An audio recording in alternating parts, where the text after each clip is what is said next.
Bueno, buenas tardes a todos. Hoy tenemos el segundo encuentro del Comité de Urooncología Molecular. Nos vamos a contar con la presencia de nuestro director, el doctor Federico Cayol, porque está con un problema de salud, así que rezamos por su pronta recuperación. Sin más preámbulos, hoy Iván Macharasvili, miembro de la Unidad de Tumores Geniturinarios del Hospital Italiano, va a presentar un caso de un paciente con un tumor renal, ¿sí? Y vamos a discutir sobre las alteraciones moleculares y las posibilidades terapéuticas. Así que si querés empezar, Iván. Bueno, gracias, Mariano. Bueno, empezamos, que ya estamos un poquito pasados las 4. ¿Qué tal? Yo soy, como les dijo Mariano, Iván Macharasvili, soy parte del equipo de urooncología del Hospital Italiano. También estoy un poco engripado, así que si toso o tomo un poco de té, sepan entender. También rezamos por vos. Se los advertí. Bueno, vamos directamente con el caso clínico. Es un paciente masculino de 45 años, HIV positivo, con última carga viral indetectable de principios de 2024, en tratamiento con Gemboya. También tiene como antecedente relacionado a su tratamiento hipercalciuria en tratamiento con indapamida, que eso le llevó también a una fractura de tibia y peroné. Y nada más. La oncológica empieza pronto. En agosto de 2023 empieza con dolor lumbar y fiebre. Es un paciente que se lo empieza a estudiar en otro centro, más en un paciente HIV positivo por el cuadro de fiebre. Se pensó inicialmente mucho infectológico y por eso se tardó un poco el diagnóstico final de la patología oncológica. Se interna en otro sanatorio, le hacen una tomografía y una resonancia que lo único que ven es un hematoma renal derecho voluminoso. En algunos describen como un trombo en la vena renal barra vena cava, pero sin identificar una masa neoproliferativa. Le solicitan un PET, capta con un SV de 20, creo que era, no está puesto, eso es la aplicación. En la zona del hematoma, una masa renal de aspecto neoproliferativo. En ese contexto, se decide una nefrectomía radical, también en otro centro, y este es el informe inicial, digamos, de la anatomía patológica. Tiene un tumor de 8 por 10 centímetros, grado histológico 4, sin rasgos sarcomatoides, pero sí con rasgos ordoides, y trombosis de vena cava informada por el cirujano. Eran células claras, no me voy a extender demasiado porque esto va a ser después, se van a extender la gente de patología. Bueno, lo estadificamos como un PT3B, PNX, sin enfermedad a distancia. ¿Cuál sería la conducta? La pregunta creo que nos haríamos todos es si alguien consideraría a este paciente para infancia. No sé cuánta... A Yo ver, primero, perdón, te iba a hacer una pregunta, Iván, si sí. ¿cuándo considerás el PET scan con FDG en el abordaje, estadificación o detección de lesiones en un paciente con sospecha de cáncer renal o confirmación de cáncer renal? Digo, si le encontrás algún rol, en este caso estaba disponible. Prácticamente nunca lo consideró. Sabemos que los tumores de riñón no suelen tener avidez por el FDG, entonces tenés muchos PET negativos en pacientes con enfermedad activa o hasta metastásica. Entonces trato de no usarlo. En este caso, yo creo que ante la duda de la tomografía, la resonancia, era o agregar un PET, me imagino como manotazo de abogado, ya era una exploración quirúrgica a ciegas porque no se sabía que tenía una masa renal, ¿no?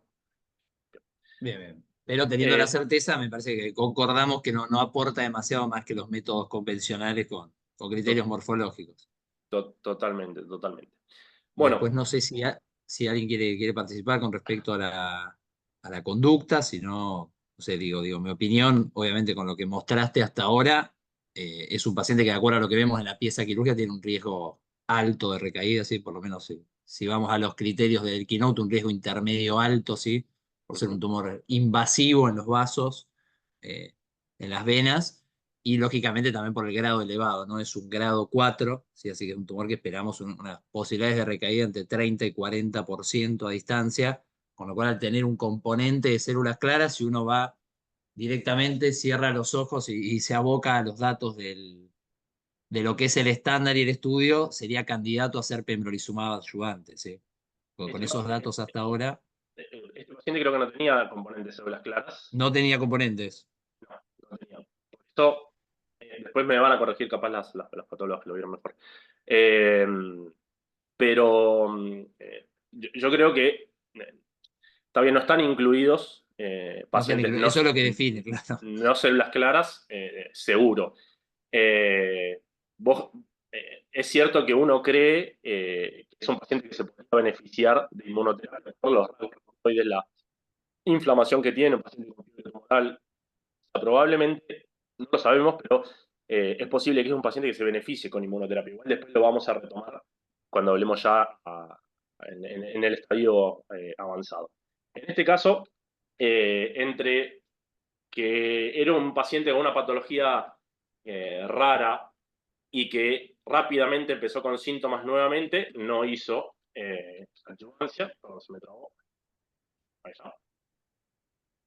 Y la otra pregunta que iba a hacer yo, eh, porque cuando nos informa el cirujano o el patólogo en este caso también, tenía un trombo de vena cava.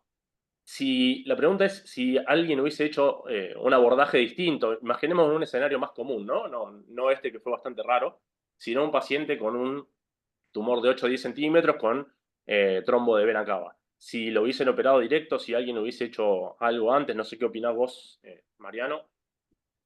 Sí, no sé si por ahí está Luis también, no sé si quiere opinar, Ah, no sé si está con el caso, pero es la La, pregunta que también me hacía.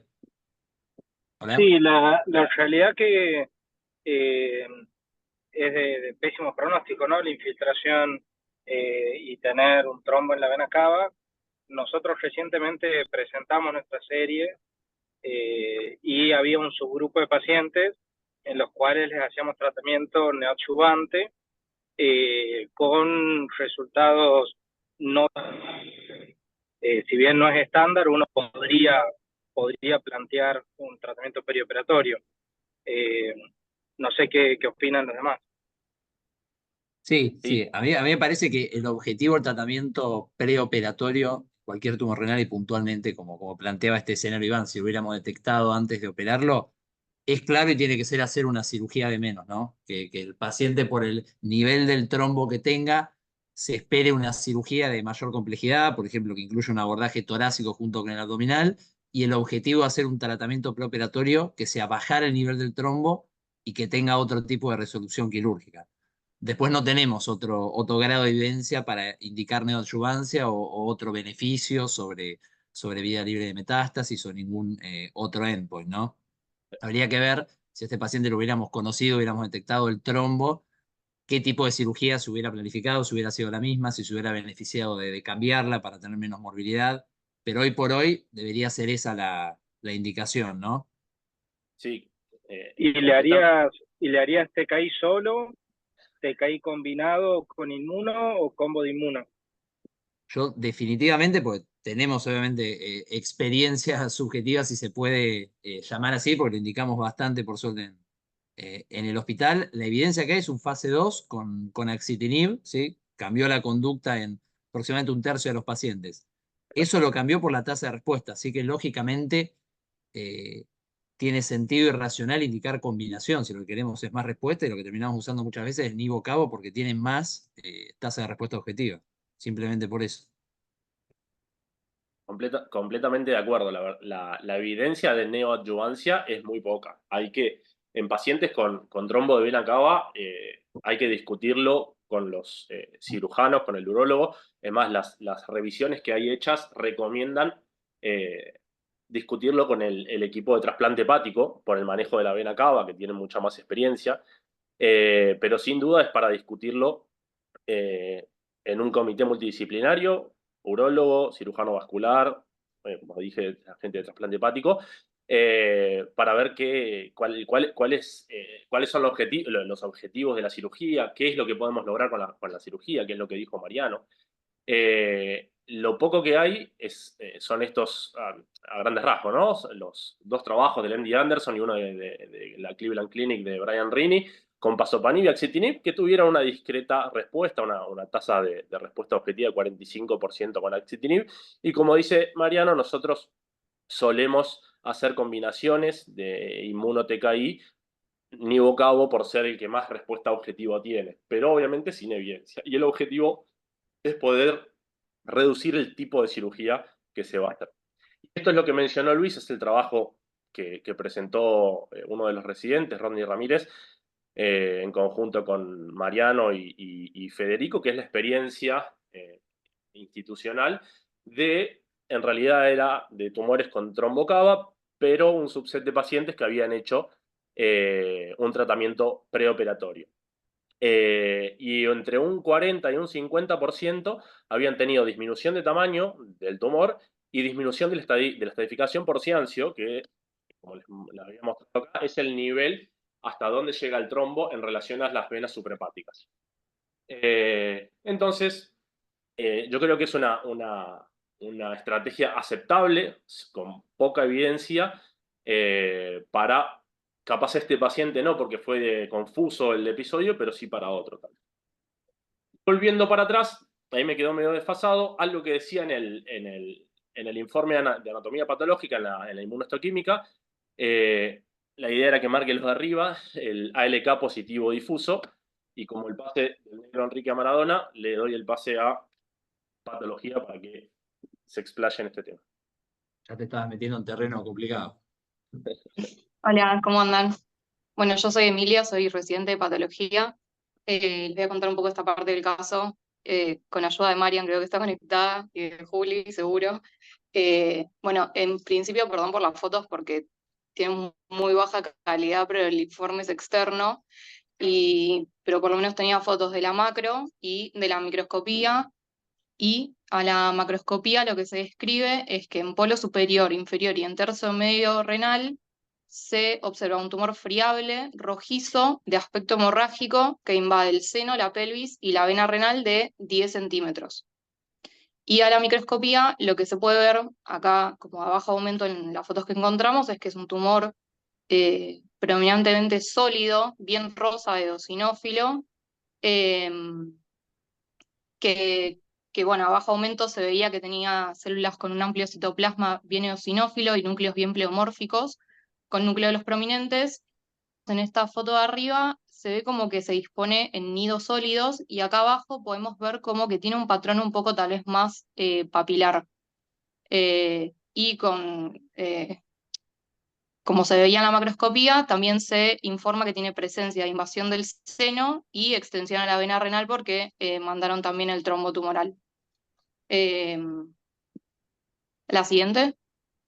Sí, ahí está. Sí, de este caso voy a agregar nada más, quizás como para resaltar, que digamos, no es un patrón típico de un tumor que por la macroscopía o la microscopía uno pueda ya decir que es un tumor de células claras o un papilar, o el típico, quizás mucho más fácil de categorizar de tumores renales, digamos.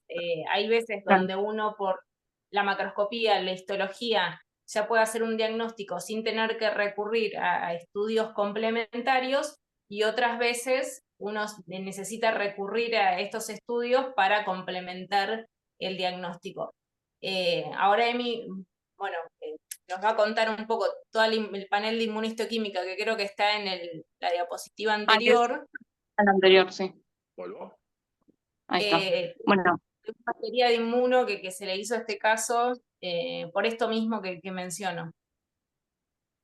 Claro, como morfológicamente no se pudo encasillar en ninguna entidad de los tumores renales que conocemos, se le hizo un panel de inmuno, que lo vamos a desglosar un poco rápido para ver por qué le pidieron cada cosa. En principio el CD10 y el PAX8 con las citocreatinas como para confirmar que sea un tumor renal. El CD10 más que nada lo que te ayuda es para diferenciar entre un células claras variante eosinofílica que te va a dar positivo, en contra de un cromófobo también variante eosinofílica o un oncocitoma que va a ser negativo. Después, con respecto al ALK, al INI1 y al TF3, son 3 marcadores que se pueden pedir ya pensando en una entidad que esté molecularmente definida, que son un grupo nuevo de tumores que se agregó en la última clasificación de la WHO. El INI1, que tenga la expresión preservada, está bien porque en el tumor que lo caracteriza, que es el medular renal, pierde esta expresión. Y después el TF3, junto con el HM45 y el melana, que son marcadores melanocíticos, te orientan más hacia un tumor con translocaciones de la familia MIT, que es otro tumor también molecularmente definido. Le pidieron también CD31 YERS para descartar un angiosarcoma. ¿Cómo andás? Escúchame, ¿quién está de interno? Eh, Mati y Vane, Dale. perfecto. Meli, tenés Chau. el micrófono abierto. tenés el teléfono de todo. Ahí está, bueno. Y después le pidieron un GATA3 para descartar un carcinoma urotelial que por la zona y por la morfología tranquilamente podía ser también, y un TTF1 que estimamos que lo habrán pedido en un segundo tiempo cuando el ALK les debe haber dado positivo, como para descartar que no sea un carcinoma de pulmón con rearreglo de ALK. No sé, Marian, si vos querés agregar algo de en qué casos pedirías este panel o cuándo sospecharías en alguna entidad de estas. Bueno, hola, ¿qué tal? Buenas tardes a todos. Bueno, vos lo explicaste muy bien, pero quizás algunas Está inmuno muteada, no- Mariam, creo. Ah, perdón que... No, se escucha, a se ver. escucha. No, No, se escucha, o yo ¿eh? no ¿Se escucho. escucha? ¿Me escuchan? Sí, Sí, escucha bien, sí. Sí, se escucha escucha, se bien. escucha. Ok. Nada, quizás uno primero seguía por la morfología, como decía, ¿cómo se llama? Emi. Ahí, es una lesión que como es muy eosinofílica, no tiene hace como nidos, papilas, no es una histología muy definida, uno tiene que pedir inmunohistoquímica. Quizás ahí, por lo general, también uno seguía en la edad. Este es un paciente grande, por ahí para el TF3, o los marcadores melanocíticos, que son marcadores para las lesiones con translocaciones de la familia MIT, se ven en pacientes más jóvenes por lo general, y suelen tener o están asociados a un patrón más de células claras. Acá quizás uno que quisiera descartar con esta histología, sí, como dicen, un carcinoma de células renales, células claras que tenga un patrón eosinofílico y agresivo. Quizás siempre hay que descartar en estos casos un tumor de la vía urotelial, por lo general, porque esos tumores, por lo general, cuando son agresivos, invaden el parénquima renal y tienen ese patrón típico que se encuentra en los carcinomas de tipo como el medular o en este caso los con la translocacional. Obviamente una metástasis, pero bueno, está bien, hoy en día se hacen estos paneles porque los tumores renales nos han sorprendido varias veces con la histología, uno piensa que es una cosa y nos hemos encontrado con que a nivel molecular son otra cosa, entonces por lo general se hace un panel amplio, si uno tiene la posibilidad en este caso de que le han hecho todo, ¿no? Pero si tiene poca posibilidad de hacer un panel tan amplio, se fija también en la edad, entonces ahí vas buscando cuáles son los tumores más relacionados en la edad y el patrón, obviamente, si tiene células claras o no. Pero bueno, este caso está bien estudiado, son casos muy poco frecuentes, nosotros hasta ahora no hemos tenido nunca uno del contraslacional. Son parecidos a los tumores medulares, pero bueno, muy poco frecuente, la verdad que interesante el caso. Era Yo tengo una pregunta. bueno, vos, José. Si hubiese sido ALK negativo, ¿en qué categoría se hubiese categorizado? ¿En los no clasificables? Y podría haber sido un no clasificable, sí. A ver, yo lamentablemente no tengo la histología y ahí las imágenes son muy poco Sí, o sea, no se ve muy bien cómo es el patrón del tumor. Uno lo puede tomar como, a ver, dio CD10 positivo, qué sé yo, no sé si tiene áreas de células claras o no, realmente no vi el patrón. Pero si no, a veces uno también puede pensar en células claras de tipo sarcomatoide o un grado 4, ¿no? Quizás entraron mucho tiempo en una bolsa de esos tumores, las células claras. Pero sí, cuando uno no le termina de cerrar mucho la morfología y la única inmuno que tenés es esa, es más prudente ponerlo como no clasificable. Aclarar quizás por qué uno pone que es no clasificable también siempre.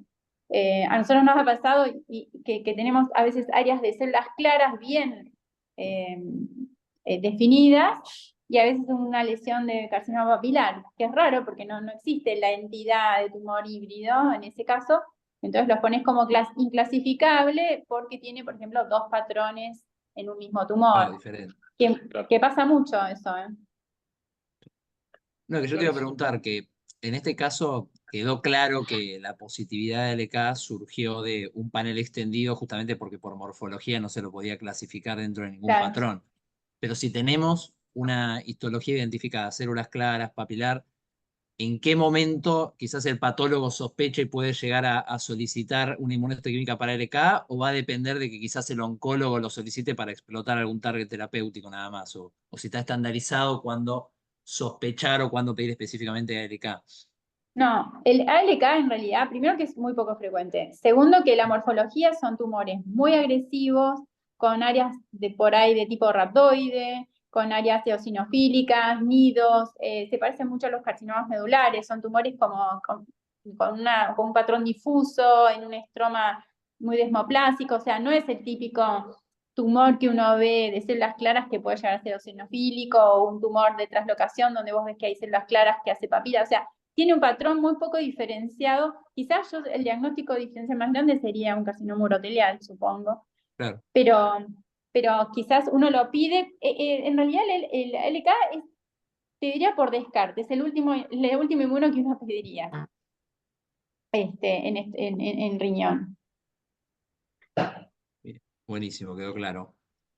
Bueno, si quieren continuamos. Bueno, dale, la siguiente. Dale. Bueno, acá vemos que dio positivo y que dio negativo. Como positivo tenemos el CD10, el ALK que dio difuso, el INI1 que estaba preservado, que está bien porque te descarta el SMART-B1, y el TF3 que dio débil y focal. Después cosas que hubiese estado buenas que den positivas, pero que no dieron, fueron las citoqueratinas y el PAX8. Pero bueno, ya después con todos los otros marcadores negativos, el diagnóstico terminó siendo el carcinoma con la positiva para ALK, que son las fotos que aparecen acá, que dio bien fuerte y difuso. La siguiente. Y acá encontramos un reporte de un caso de una chica de 15 años que consulta por hematuria y le descubren un tumor renal que medía 7 centímetros, que tenía un patrón más o menos como esto, como muchas morfologías dentro del tumor, que era, creo que papilar y sólido. Entonces también la estudiaron y a esta chica pasó lo mismo de que le había dado el TF3 positivo y el ALK también por inmunistoquímica.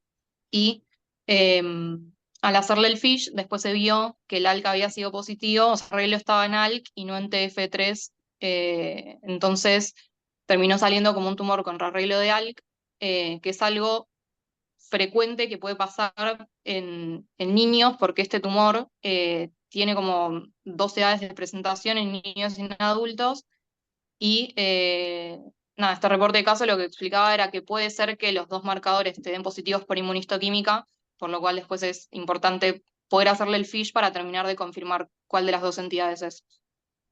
Perdón que interrumpa, pero eso es Sí. importante porque antes uno hacía el TF3, que era cuando salió la inmunohistoquímica, nos daba positivo y uno decía, tiene una translocación XP11 porque tiene TF3 positivo en la inmuno, y uno siempre tiene que hacer el FISH como para confirmarlo, porque hay tumores que dan TF3 pero no tienen la translocación. O sea, está pasando mucho también eso, que por ahí algunos tumores te pueden marcar la positividad por inmunohistoquímica y después el FISH de negativo. Entonces, siempre lo recomendable es hacer el FISH para certificar la translocación.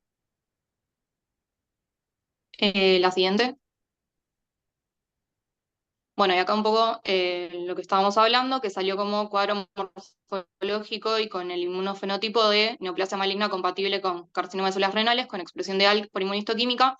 Datos que también ayudan a este diagnóstico es que tenía rasgos rhabdoides presentes, por lo cual salió como un G4. Tenía bastante necrosis, como era un tumor bien de alto grado. No se le estudiaron ganglios linfáticos y por tener el trombo tumoral, según el cirujano, salió como un PT3B PNX. La siguiente. Bueno, y después este estudio que no lo tenemos, pero sabemos que se lo hizo, le hicieron el FISH para confirmar que tenga el rearreglo. No sé, Juli, si querés agregar algo. Sí, en parte, digamos, creo que es importante poder reconocer qué es lo que nos está ofreciendo el FISH como ventaja frente a un estudio de inmunistoquímica, ¿sí? Eso es la idea o sea, la diferencia principal está que la inmunistoquímica lo que nos permite estudiar es la expresión a nivel de la proteína, que puede estar alterada a veces por distintas alteraciones moleculares. Una de ellas es un rearreglo, como es el caso de ALK, por ejemplo. Pero también hay otras alteraciones moleculares que pueden afectar la expresión de la proteína. Entonces, bueno, primero esa diferencia. Con la inmunistoquímica vamos a estar estudiando la expresión a nivel de la proteína, con el FISH vamos a poder estudiar la alteración a nivel del ADN en este caso. Y por otro lado, bueno, acá se ven algún ejemplo para que vean donde en el caso de ALK uno usa una sonda que se llama break apart, donde lo que se hace con esa sonda es flanquear con dos señales, con una CB roja y otra CB verde, al gen ALK. Lo normal es que el gen tenga las señales juntas, es decir, que veas puntitos, no sé si te animás y van a señalar, a ver si se entiende, alguna roja y una verde que estén unidas, que hay veces que incluso se ven amarillas porque Hay por más estas abajo de esa, creo. colores. Sí, a ver, por ejemplo ahí es un gen normal donde no hay fusión. ¿Qué pasa? Cuando hay una fusión, en este caso de ALK, lo que se ve es la separación de la señal roja y verde, como ven con estas otras flechas ahí, se ve que el puntito rojo y el verde quedan a una distancia, bueno, y eso se llama una señal positiva, ¿sí? Pero no tenemos ni información del gen con el que se da el rearreglo, ni tampoco el sitio donde se genera ese rearreglo, ¿sí? Es como que nos da mucha más información que la inmunistoquímica, pero es una información que sigue siendo acotada. Pero bueno, es fundamental poder confirmar con este estudio lo que vemos por la inmunistoquímica. No sé si se entendió o algo. Sí, perfecto, Juli. Sí. Quedó claro. Bueno, la siguiente. Bueno, era para hablar un poco de ALK como gen y en el cáncer de riñón. ALK es un gen que se localiza en el cromosoma 2p23 y es un receptor, miembro de la familia de receptores de tirosinquinasa y de la superfamilia de receptores de insulina, que tiene un dominio extracelular, un dominio transmembrana y uno intracelular. Y este gen tiene un rol en la proliferación y en la diferenciación celular y se puede expresar en bajos niveles en el sistema nervioso central. La siguiente. Bueno, el mecanismo de acción, como cualquier receptor tirosinquinasa, es cuando se une el ligando, se dimeriza el receptor intracelular y esto va a activar toda una vía de señalización intracelular que puede ser como la MAP quinasa, la PI3K-mTOR, fosfolipasas, entre otras. Y en condiciones patológicas, este receptor puede hiperactivarse tanto por mutaciones a nivel de la parte extracelular del receptor, que haga que esté activo constantemente, o por una fusión a nivel de la parte intracelular, que también genera un estado de hiperactivación y que produzca proteínas oncogénicas. La siguiente. Con respecto a los tumores en donde lo podemos encontrar, está alterado en múltiples cánceres. Los más frecuentes en donde los podemos ver es en linfomas anaplásicos de células grandes, y en tumores sólidos lo más estudiado es en tumores embrionales como los neuroblastomas, y en segundo lugar los cánceres de pulmón no células pequeñas, que es de donde más está reportado esta fusión.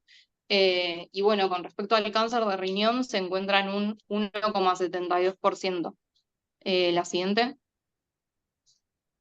Esto es la clasificación de los tumores renales como está en el último libro de la WHO del 2022, y esto es lo que decía antes Marian un poco, que tal vez estos tumores que hoy en día están definidos molecularmente, antes estaban englobados en esto, categoría de tumores de células claras o papilares, porque morfológicamente se parecían, pero bueno, por ahí nada, tenían características distintas, pero por la morfología los terminaban poniendo en estas categorías que hoy en día sí están definidas por molecular.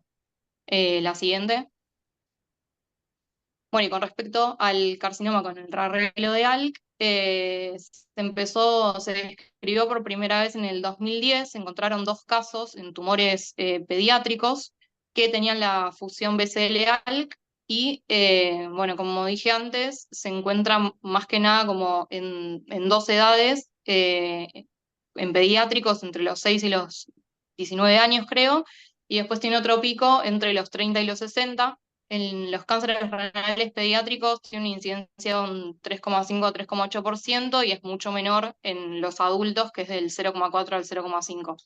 Hay muy pocos casos descriptos, la verdad, son más o menos 40 casos. Y con respecto al comportamiento biológico pronóstico, la mayoría son indolentes, PT1A, PT1B, pero un 25% de los casos pueden tener un pronóstico más adverso y tener metástasis al momento de la presentación. La siguiente. Bueno, estoy un poco para ver qué diferencia hay tal vez entre los niños y los adultos. En los niños se vio que está muy asociado a chicos con el rasgo de células falciformes, y esto se da entre los 6 y los 19 años, que no es una característica de los tumores de los adultos. En los niños, por ahí, es, como decía Marian, se parece más a los carcinomas medulares renales, que son bien infiltrativos, que se encuentran en la médula, que son bien irregulares, y en los adultos tal vez están como un poco más delimitados, pueden ser color tostado marrón, puede tener hemorragia, que era bastante parecido al caso que están presentando hoy. Y después con respecto a la morfología, en los niños puede ser sólida tubular, células bien eosinófilas, tiene infiltrado linfocitario, y algo que no está documentado en los niños, pero sí en los adultos, es que tenga cuerpos de samoma. Después, esto que decíamos antes de la expresión del TF3, que es más frecuente que suceda en los niños, pero que después termina siendo descartada por el FISH, y es menos frecuente que se exprese en los adultos. La siguiente. Acá tenemos un par de fotos con un poco de mejor resolución. Eh, y nada, como característica, la morfología es muy variable y es mixta, puede tener zonas sólidas, zonas un poco más papilares, cribiformes, y algo que describen mucho es que tiene como este fondo medio mucinoso o desmoplásico, que lo nombran como algo característico de esta entidad. Y en la tercera foto, que se ve que como en la parte izquierda de arriba se ve como más sólido, y en la derecha abajo un poco más como papilar, y se ven estos cuerpos de samoma que son característicos de esta entidad. Marian, no sé si querés decir algo más. No, a ver, es un tumor muy, vuelvo a repetir, es un tumor muy poco frecuente, con una morfología muy variable, por lo que ven ahí, puede ser sarcoma, o sea, si uno se encuentra con eso, también siempre tiene que descartar un célula clara sarcomatoide o rhabdoide. El otro, el último, con esos cuerpos de samoma, podría ser quizás en esos casos en los que uno pide un TF3 para descartar una translocación, porque son más papilares, con esas calcificaciones. Nada, vuelvo a repetir, es un tumor por descarte. Uno primero pide quizás las otros inmuno, y cuando van dando negativo la termina pidiendo, sobre todo por el comportamiento agresivo y bueno, esta morfología tan diferente. Lo único que me quedó medio así, que dio citocreatina negativo y PAX8 negativo, quizás uno medio le cuesta decir que es un carcinoma de células renales por el PAX8 negativo y la citoqueratina, pero bueno, son tumores muy agresivos que quizás la pueden haber perdido. Quizás nos ayuda la forma o el patrón de crecimiento que se va por la vena. Uno piensa más en que, bueno, sí es originario ahí del riñón. Y bueno, nada, con la translocación esta, a no ser que uno descarte primero siempre el pulmón, es compatible con un tumor ahí del riñón, ¿no? Con traslocación. Pero bueno, muy bueno, buena presentación, Emi, felicitaciones. Gracias, Mariam. La siguiente. Bueno, y acá un poco lo de la inmunistoquímica para ver para qué nos sirve es esto, porque como tiene una morfología muy tan variable, los diagnósticos diferenciales la verdad es que son casi todos los tumores renales. El medular renal tal vez es el que más se le parece, o el del conducto colector, que son tumores muy agresivos y son muy plemórficos. Eh, Después, bueno, el de la translocación de la familia MIT, que es lo que yo ya les había dicho, que los marcadores melanocíticos deberían ser positivos en este grupo de tumores y negativos en el de ALK. Papilar de células renales, tubular mucinoso de células fusiformes, porque este tumor tiene un fondo un poco mucinoso, y metástasis, que es lo que también descartaron en este caso. La siguiente. Y bueno, con respecto a las fusiones, los partners de fusión, los que se encontraron, bueno, fueron estos que están acá, TPM3, ML4, STRN, HUC, PLECA-HA7, y en un último estudio, el más nuevo, que se estudiaron 12 carcinomas con el RARL de ALK, se encontraron 3 fusiones nuevas. Otra cosa es que tal vez los tumores que tienen la fusión BCL-ALK están más asociados a este rasgo de células falciformes y se encuentran más en los tumores pediátricos, y que la fusión TPM3 no está asociada al rasgo de las células falciformes, tal vez se encuentra un poco más en los tumores de los adultos. La siguiente. Bueno, y Era la última. eso es todo. Dale.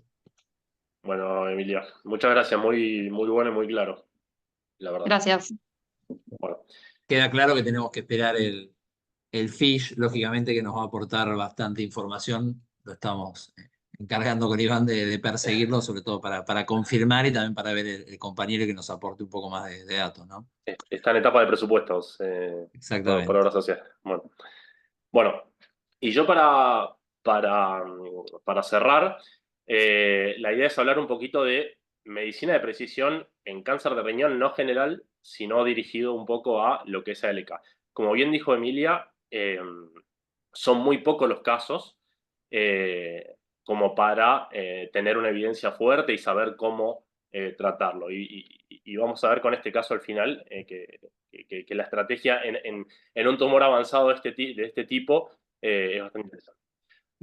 Lo que es terapias target en tumores geniturinarios, los últimos años, entre cáncer de próstata y cáncer de vejiga, digamos que fue un boom o una revolución en dos patologías, digamos, que no se había modificado tanto en los últimos años, especialmente en cáncer de vejiga, que hasta hace un par de años seguíamos usando quimioterapia, y en cáncer de próstata todo enfocado al bloqueo hormonal. Es por eso que uno se ha enfocado más con los nuevos avances, si uno va a los congresos y se habla de estas patologías, y cáncer de riñón ha quedado un poco relegado porque no ha habido, en cuanto a terapias target, grandes avances. El mapa genómico de los tumores de células claras de cáncer de riñón, más o menos ya los conocemos, las mutaciones más frecuentes de von Hippel-Lindau, de SETD2, de APC, de HIF-1-alfa. Y en cuanto a terapias target en células claras, en realidad en pacientes con mutación del VHL en cáncer de riñón sí tenemos el belzutifan, que es un inhibidor del HIF-2-alfa, que ahora también está en pacientes no mutados en terceras líneas. Pero vamos a lo que es no células claras, que es una parte olvidada, es la bolsa de gatos que suele pasar en la gran mayoría de los tumores. Comparando a otras patologías, a los sarcomas, a los triple negativos en cáncer de mama. Este estudio retrospectivo está muy bueno porque es una serie de casos del Memorial Sloan Kettering desde el 2014 a 2017, que se hizo análisis genómico de casi 120, ahora no me acuerdo del total de pacientes, 120 pacientes con tumores no células claras. En cuanto a los tipos, a los subtipos de no células claras, más o menos, que es el gráfico de la izquierda, más o menos a lo que estamos acostumbrados, los clasificables primero, los papilares en segundo lugar, homófolos asociados a afecciones, tubulares. A partir de ahí analizaron, le hicieron NGS a todas estas muestras y determinaron qué porcentaje tenían mutaciones accionables o probablemente accionables. ¿Y qué obtuvieron? Este gráfico de todos más o menos muestra eso, y acá, en esta parte donde dice Level 1, Level 2A, muestra la evidencia de esas mutaciones pasadas al OncoKB. ¿Qué evidencia de tratamiento o potencialmente targeteable tienen en el OncoKB? Y que vieron que un 22% de los pacientes con no células claras tienen alteraciones genómicas potencialmente accionables. 13% somática, 7% germinal, interesante, y hasta un 2% de inestabilidad microsatelital.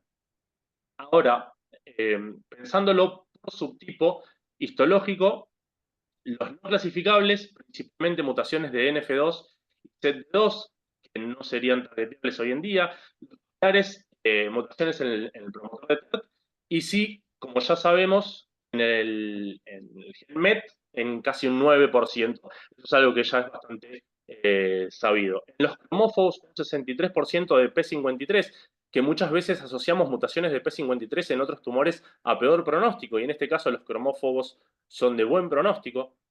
Un alto porcentaje de mutaciones en la vía PI3K, targetable, por ejemplo, con everolimus, con inhibidores de PI3K específico, hoy en día también inhibidores de AKT2, digamos, la vía. 10 pacientes con mutaciones de PITEN, que sabemos que PITEN es un inhibidor constitutivo del PI3K. De los 10 pacientes que estaban en esta serie con mutaciones del PITEN, los trataron con Beva everolimus o Lemba everolimus, o sea, targeteando la vía, y tuvieron una PFS media de 16 meses. Y la inestabilidad microsatelital entre 1.8 a 2%, pero especialmente alta en tumores cromófobos en esta serie.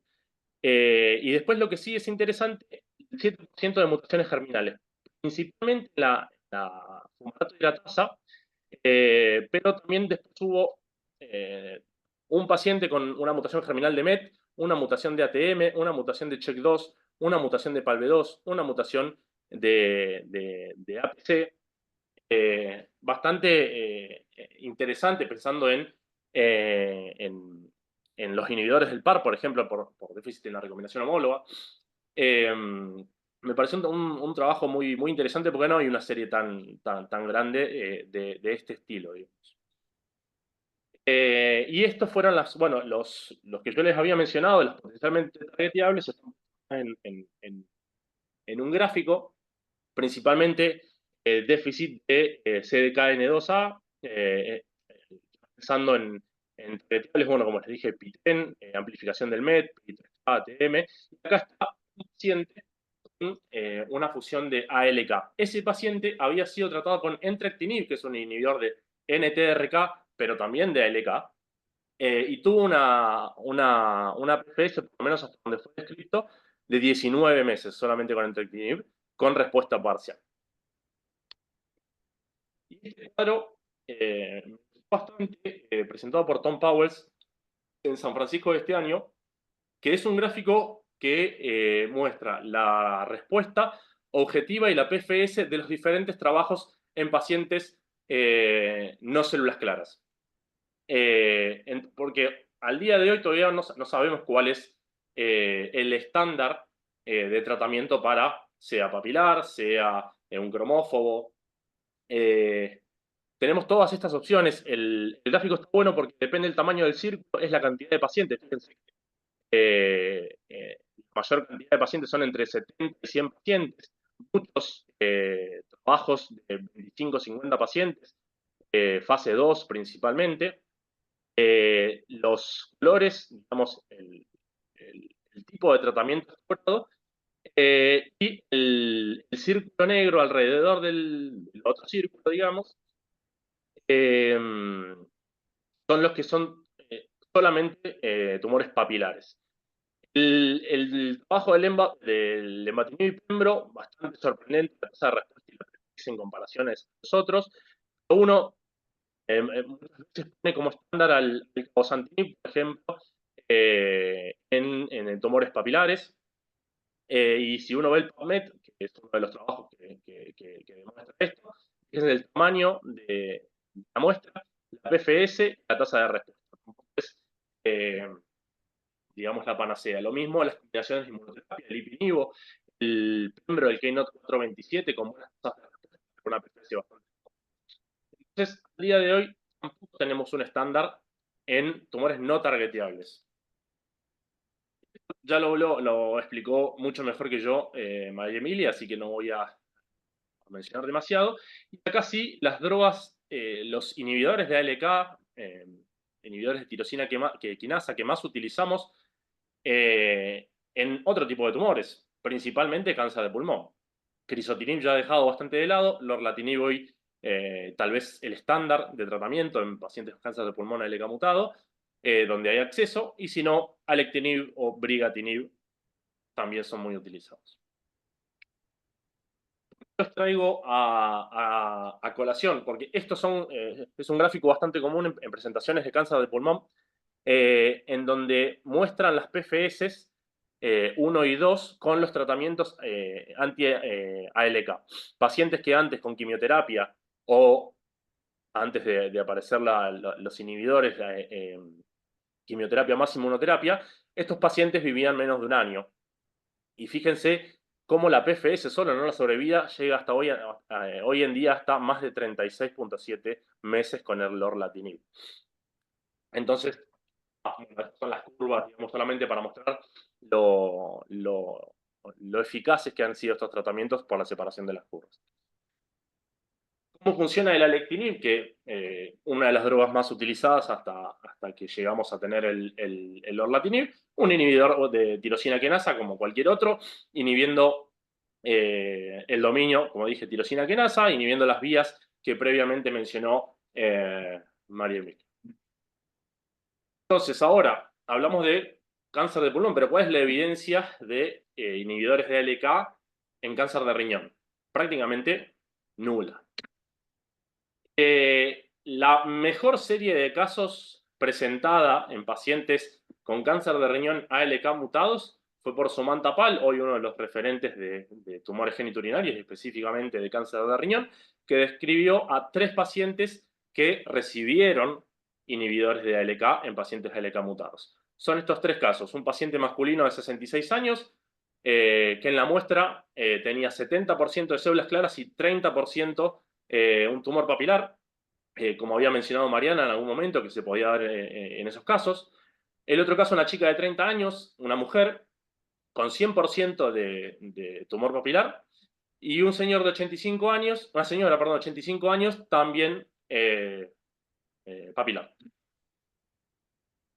Acá señalo el componente papilar en las 3 muestras que tenemos, que buscando, bien, habíamos mencionado al principio que el ALK en cáncer de riñón tiene una prevalencia más o menos del 0,4 al 0,5%, pero cuando buscamos en el Cancer Genome Atlas, en pacientes con tumores papilares, hay hasta un 2,8% de mutaciones ALK. O sea, hay una mayor chance de tener un rearreglo ALK en tumores papilares que en células claras o un inclasificable o demás. A pensar en el momento en el que uno tiene un tumor papilar.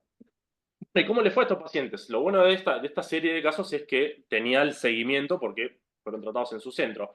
El primer paciente, que era el señor de 66 años, hizo una primera línea de topanib, fíjense, de 3 meses, savolitinib en contexto de un protocolo, por el componente papilar, tenía un protocolo de savolitinib, que es un antibiótico. Progresa y inicia everolimus, también una PFS corta, inmunoterapia, PFS corta, menos de un año y medio había hecho 4 tratamientos distintos. Y le hacen por ctDNA, le encuentran el rearreglo ALK, ahí LK con ML4.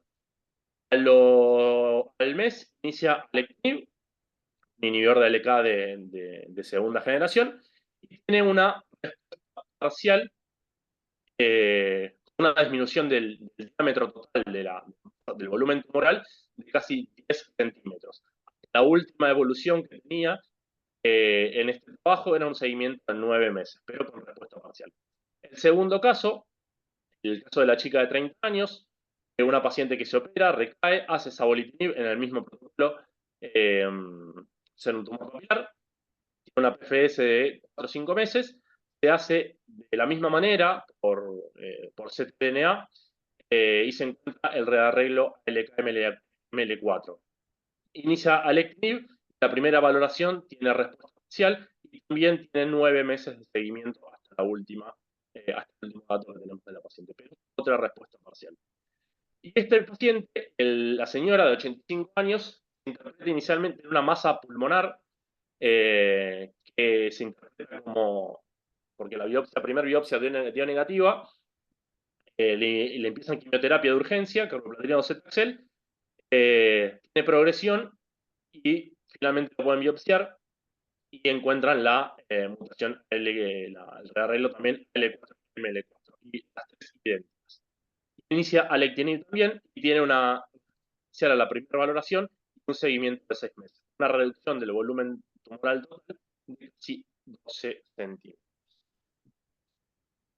Son las imágenes de los tres casos, el caso 1, 2 y 3. Fíjense la respuesta parcial ganglio, es una realidad en lecho, y fíjense el tamaño de la lesión pulmonar, la respuesta que tuvo.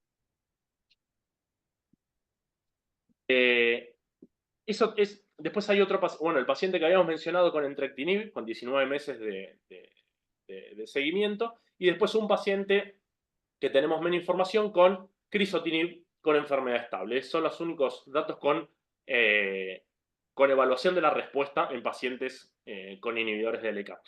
Y este trabajo es un trabajo en cáncer de riñón papilar con crizotinib, pero no tenían mutaciones ALK, o sea, o no se sabía en realidad. Lo que sí tenían o no eran mutaciones en MET. Y lo que hicieron fue darle crizotinib y evaluarlo según la expresión o no de MET, ya que crizotinib también es un inhibidor de MET. La verdad que pacientes con sobreexpresión de MET tuvieron una respuesta del 50% en 4 pacientes, o sea, 2 pacientes respondieron, pero los 2 pacientes que respondieron hasta la última evolución de 2 años estaban libres de enfermedad los dos. Uno que se había hecho un rescate quirúrgico y el otro había hecho respuesta completa. Y los MET no sobreexpresados, digamos, una tasa de respuesta del 6%, mucho menor, con una tasa de control de enfermedad del 75%. Lo que sí, los pacientes que progresaban al crizotinib respondían muy mal posteriormente a inhibidores de tirosina quinasa posteriores o inhibidores VEGF. Y a inmunoterapia. Y este trabajo yo creo que va a ser el que más respaldo nos va a poder dar a la hora de el día que nos encontremos, como en este caso, con un riñón ALK mutado, que es un trabajo básquet, básicamente, pacientes no pulmonares y no primario desconocido, sino cualquier otro, con fusión de ALK, tumores sólidos. Un fase 2, indicarle alectinib, 600 miligramos 2 veces por día, y el objetivo es llegar a un 46% de tasa de respuesta. Como muchas otras drogas últimamente que se aprueban de forma agnóstica, como el trastuzumab recientemente en HER2. Continuando con el caso, el paciente, si recuerdan, se había operado a fines del 2023 y ya en enero, febrero de 2024 empieza con fiebre, nuevamente dolor lumbar, decaimiento, eritro alta, se empieza a estudiar nuevamente, le hacen varias imágenes porque no quedaba claro y se encuentra un nódulo pulmonar nuevo, una lesión hepática barra vena cava y confirmada por PET la recaída, la persistencia de enfermedad en la vena cava, que eso nos retrotrae al paciente que se operó teniendo un trombo de vena cava, ¿Qué hubiese pasado si le hubiésemos hecho un tratamiento previo? Nada, esas son cosas que uno piensa con el diario del lunes. Entonces, en resumen, inicio sintomático en agosto de 2023, el 11 del 23, nefrectomía radical, un periodo libre de enfermedad de 3 meses / persistencia de enfermedad, recaída pulmonar hepática. Entonces, tenemos un paciente con 1, recaída menor de 1 año, con rearreglo ALK y rasgos rhabdoides. El laboratorio básicamente completo. Y la pregunta es, bueno, ¿qué hacemos con este paciente en su enfermedad avanzada? Marian, Muy bueno, Iván, la exposición y cómo exprimiste la abundante evidencia que había sobre ALK en riñón, pero quedó claro, termina entrando dentro de la bolsa de gato, que son tumores no convencionales, no células claras. Y puntualmente en este paciente es muy interesante y también te devuelvo quizás la pregunta de todos los factores que tenés para elegir tratamiento en este momento, que no cabe duda que es metastásico, tiene enfermedad pulmonar, más allá que el trombo que invade ahora la vertebral puede tener que ver con algún déficit de diagnóstico y de tratamiento al momento de la cirugía. El paciente es M1. Primero preguntarte si a todos esos factores que tenemos en cuenta, que es ALK, tiene un arreglo de ALK, que puede ser una mutación nuevamente oncogénica driver, que la podemos explotar con la evidencia que mostraste, que tenemos más que nada reporte de casos, que es un tumor con un grado elevado, rasgos rhabdoides, que nos hacen pensar que es un tumor inmunogénico, ¿sí? Y si a eso vos le agregarías, ¿crees que este paciente lo podrías categorizar de acuerdo al score de riesgo IMC o quizás, como considero yo, se escapa a lo que alcanza el score de riesgo IMC, que me parece que no está diseñado para tumores de este tipo biológico, ¿no?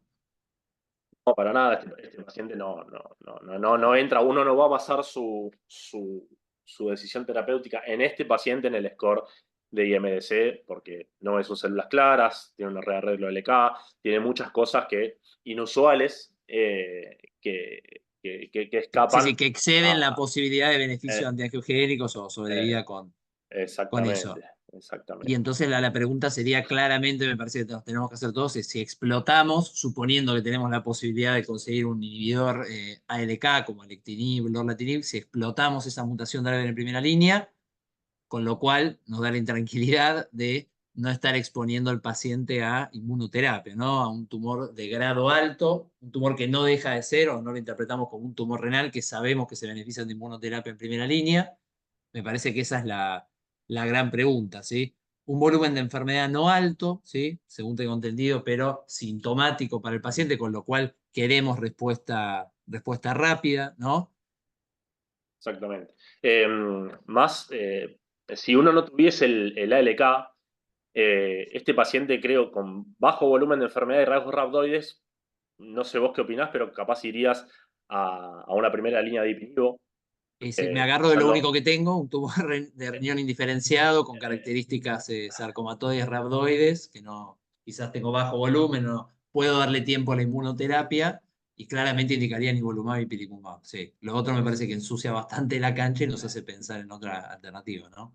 y creo que también, o sea, extrapolamos mucho a pulmón, pero si pensamos también en cáncer de pulmón, los pacientes que tienen mutaciones driver, GFR, LK, su respuesta a inmunoterapia es prácticamente escaso, nula. Es más, uno prácticamente lo deja para el final en esos pacientes. Entonces, pensar en este Exactamente, porque paciente, tiene si una vos sola mutación driver. Sí, sí, uno no tenés esperaría que tenga una carga antigénica elevada, ¿sí? exactamente, yo creo Con lo que cual se contraponen dos puntos importantes, ¿no? sí, sí, sí. Una mutación driver versus la afinidad al tratamiento con inmunoterapia, digamos, por los rasgos rhabdoides, la inflamación que genera. Yo creo que es recontra para un caso de Ateneo. Eh, yo había planteado eso mismo, un inhibidor de ALK o un anti-VEGF, que creo que nadie lo daría solo. En este caso, inmuno o inmuno TKI. La verdad que no hay una, una respuesta correcta a esto, ya creo que queda más a criterio de cada uno. Sí, yo Sí, creo que una cosa también nada sí. más, perdón la Sí, interrupción, pero siempre que hayamos podido confirmar con el FISH que realmente tenía un rearreglo. Eso también creo que es un punto Sí, importante. sí, Eh, sí, sí, totalmente, lo suponiendo que estamos estamos haciendo hablando de de... estética, digamos. Sí. que teníamos ya confirmado el ALK por FISH, que sí, va a salir así no deja de ser interesante. Sí. Bien. Yo creo que de las conductas que vos planteas no me cabe duda que este paciente, su oncogénesis no está guiada por la angiogénesis, ¿no? Entonces me parece que ya algunos tratamientos los descarto o los pongo como menos probable. Elegiría con la columna de la izquierda, sería lo que me debatiría y lo que me debato, ¿no? Exactamente. ¿Alguien tiene alguna pregunta o comentario que quiera hacer del caso o alguna duda, ¿Alguna sugerencia? alguna sugerencia?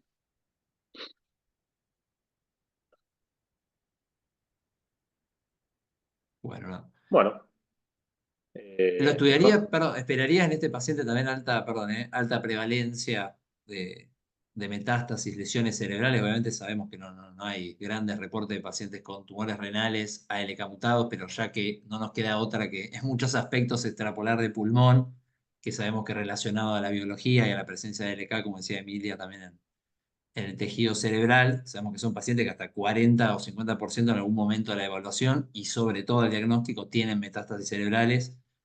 Me parece que es un paciente que si tenemos acceso a algo que no creo que sea muy difícil, uno podría estudiarle el sistema nervioso central por más de que esté asintomático, ¿no? Y pensar también en alguna terapia que tenga penetrancia al sistema nervioso central, ¿no? coincido, sí. Sí, más como decís vos, extrapolando a un tumor de pulmón, que sabes que en algún momento de la historia oncológica va a desarrollar metástasis, también tener una de base, por más que no encuentres nada. Por eso, sí. Tener una resonancia de base, por si después aparece algo para comparar, me parece bien en este paciente, no en todos los cánceres de riñón, eso claro está. Bueno, no sé si tenemos algo más de la evolución de este paciente o...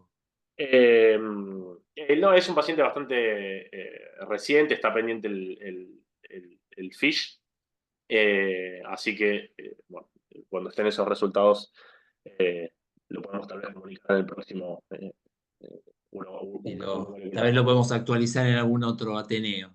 Estaría bueno cuando Exactamente, tienen alguna cuestión pendiente poder actualizar y hacer la evolución, ¿no? exactamente, para dar la respuesta y- Bueno, no sé si tenías algo más. no, ya está. Sí, había puesto unas conclusiones, pero la verdad que bastante a lo que habíamos hablado, la prevalencia, el poco de pacientes tratados, la escasez de evidencia de inhibidores de LK, que extrapolamos la gran mayoría, screening con inmunohistoquímica, obviamente se lo dejamos más al patólogo, si a todos o a quienes, pero sí la confirmación, como mencionó Julieta, con un FISH más accesible o un NGS. Eso es todo. Bueno, si no hay más preguntas, me parece completísimas las exposiciones de Emilia y de Iván. Me parece que quedó clarísimo las implicancias de un paciente con tumor renal diagnosticado, sobre todo con una histología indiferenciada con ALK, ¿sí? Se explotó toda la evidencia que había, así que estaría bueno ver cómo sigue la evolución de este paciente, ¿sí? Porque probablemente por cuestiones de acceso podamos elegir entre todo lo que habíamos plasmado, si es que con el FISH se confirma, ¿no? Así que si nadie tiene más preguntas o ninguna duda, como siempre les agradecemos a los conectados y recuerden que el Ateneo siempre lo estamos haciendo los últimos martes de cada mes, ¿sí? Así que el último va a ser el martes 27 de junio, si no me equivoco, ¿sí? Eso es todo.